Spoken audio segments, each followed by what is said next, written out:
All right, guys, so real quick, I just want to talk about who I personally think Logan Paul should actually fight if he were to go into the UFC. And it definitely is not Paddy Pimblett. All right, so I'm going to name three people from three different weight classes, 55 to 85, who just make way more sense, right? So first off, really quick, talk about why Paddy Pimblett is a horrible choice. And the first off is obviously because he's smaller. Logan Paul's initial argument is that he gets up to 185 in his off season, so we could do the fight at 185. No, absolutely not. He gets obese. You do not want to fight an obese person because you fight Paddy Pimblett. No one applauds that performance. If you beat him dominantly, no one would applaud that. Even if he was obese or even if he was in fight shape. Because if he was in fight shape, the highest he could probably possibly be is 173. Because he's built, like you can just look at his frame and tell like he's probably at his best shape around 165 pounds, right? So at most he'd be 175 stepping into the cage in decent shape, right? And that is just not acceptable when Logan Paul would be in there at 200 plus pounds, probably. Like, what did he get to? 190 for the KSI fights, but he was, lean as shit and definitely rehydrated up before those fights. So realistically, Logan Paul would be 200 plus pounds fighting 170-ish if Paddy was in good shape. And it would be even less impressive if Paddy came in at around 185 because he would be extremely fat. Okay, so nothing to gain from that because he loses and it looks even worse because he wins and people are just like, all right, he fought an obese 55er who's too small for 170, let alone 55, let alone 85. And if he loses, it's just like, well, that's just freaking embarrassing. As a one-off performance, if you're going to lose to someone, you definitely don't want it to be someone like that, right? Even if he is a big star. So let's talk about a different 55er that would have been a significantly more interesting and more respectable call-out, even though, yes, he probably shouldn't be calling out 55ers. So the 55er I would recommend, who's now actually a 45er, is Dan Hooker. All right, so that might sound weird if you don't follow any of these people on Instagram or just pay attention to them outside of the cage. You just look at Dan Hooker as being a 45er and think, well, okay, so he calls out someone even smaller. That's a little weird. Well, first of all, ranked opponent. So he wins or loses, he's skill for skill, he's probably beating someone better, right? Even if he is on a losing streak, he's lost to absolute killers and no one else, right? No questions asked there.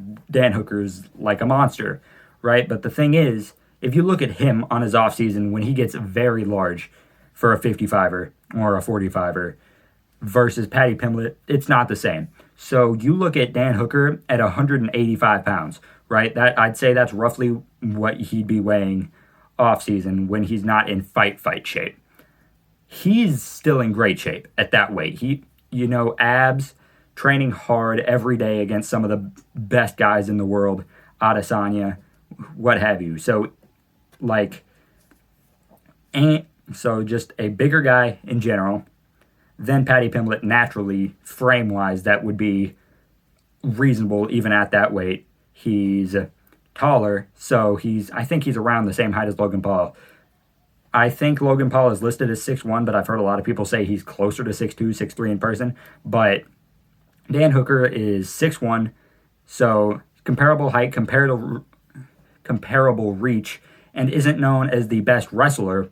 So competitively, even though mixed martial arts wrestling, he is going to be better than Logan Paul. The one strength that he would have even more in mixed martial arts, Logan Paul, is that wrestling. And, he'd be going against someone who isn't the greatest wrestler, so he would have a potential of looking decent in grappling exchanges, right? Because there's not a because there. It's just, that's my thoughts on that. And then we'll move up a weight class, but that's my thoughts. So Dan Hooker, if he were to fight a 55er, I think it should be him. We'll move up. I think the next guy at 70 is someone like Neil Magny. All right. So Neil Magny is better than Logan Paul everywhere, and he would beat him. Okay. So that obviously initially comes off as like a really dumb statement. It's just like, okay, so he calls out a guy who is going to weigh in and be the same size as Logan Paul, is going to be better than him everywhere, and is still going to take that fight. It wouldn't make sense. But then you think about it. So ranked opponent, obviously, that shows even more to why he's better than Logan Paul. But who would be disappointed if Logan Paul lost to Neil Magny? You know what I mean? If he lost to an obese Paddy Pimblett, in some circumstances, it could even be considered embarrassing. If he lost to Neil Magny, people would be like, well, that makes sense. I'm no surprise there. Respect for calling out like a decent guy. And then it gets even more ridiculous if he beats Neil Magny. And the other reason I think Neil Magny is such a great call out, because Neil Magny would probably say yes. Let's be realistic. Neil Magny is one of those guys, you call him out, he'll fight you. You know what I mean? Not in direct circumstances, but because he's trying to fight higher ranked guys now. But a one-off shot fight for Logan Paul, he'd do it. Let's not front about that. He definitely would. So yeah, that's why I think he should fight Neil Magny. I think that's like the main one that I would say, because even if he loses, if it's a one-off fight, he jumped into the deep end, and as a celebrity fighter, that's a very respectful one-off, because it's very obvious that Logan Paul is not scared of losing. He just wants to put on big shows. And if he's going to fight someone like that, it's respectable. Right? And then we go up to 185, which is where we're getting into a weird range, because they're guaranteed to be as big as Logan Paul, basically, and they are going to be better. But the person I think he fights at 85 as an 85er would be Kelvin Gastelum, because I know he hasn't had the best luck with fights recently, but Kelvin Gastelum is a big name, right? So that's criteria number one. Is he as big as Paddy Pimblett? I don't really know. I'm not great at keeping track about who's more popular than other people, because I follow a lot of people who are unpopular, and I just keep track with all of them. So they kind of get all muddled together there in terms of popularity. But Kelvin Gastelum, to some extent, definitely a big name. Hasn't had the greatest luck in fights recently, so maybe he's not in the prime of his career, while also still being a top guy. I think he's ranked number 10 or something like that. And he will be Logan Paul's size, So that's like pretty respectable. You know what I mean? He fights Kelvin Gastelum. No one's going to be like, well, that's not impressive. He's on a losing streak. And it's just like, no, not everyone. People are assholes and stupid. But if he were to lose to Kelvin Gastelum, it would not be like, oh my gosh, I can't believe you lost to Kelvin Gastelum. That's so embarrassing, It'd be a respectable call-out and a respectable loss and an even more respectable win.